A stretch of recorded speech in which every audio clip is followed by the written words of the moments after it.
had got a time machine because the book was written over 100 years ago. Yeah, but I'm not saying that. I'm saying that you know, they could have added bits into the book after. No, the book, we've got copies of the book that are very old, so that was definitely in the book when Corbyn wrote the foreword. But if you're an anti-fascist, surely you'd be against those statements.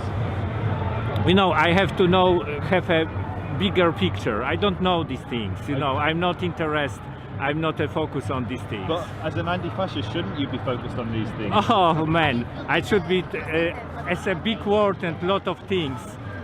I do what I can do. Where are they going to go? To Palestine? I don't know where they're going to go, they're just scared of Jeremy Corbyn. Why are they scared of him? Because they've got all these offshore accounts and they don't want to pay tax. The Jews, they're always coming up with this stuff. I won't leave the country, believe me. Yeah, so what are the Jews coming up with though? They're coming up with all sorts, especially in the election time.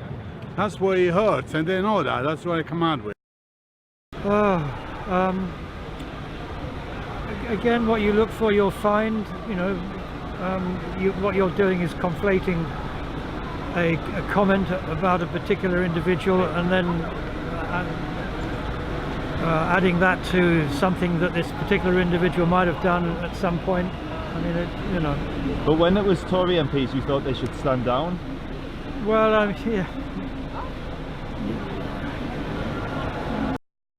I don't want to be part of this interview. Why? Because I have no evidence, you give me no evidence. I've given you the name, you can look it up, J.A. Hobson, Okay. Imperialism. Okay, but until The other person's called I Raed Saleh. So if what I'm saying is true, do you think Jeremy Corbyn is fit for office if he has said those things?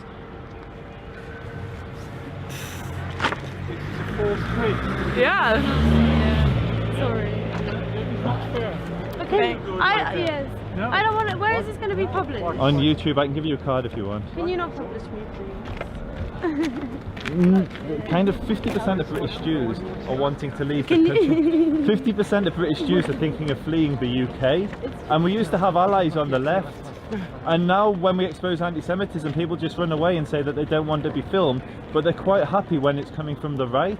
Why won't people stand with us when the anti-Semitism is coming from the left?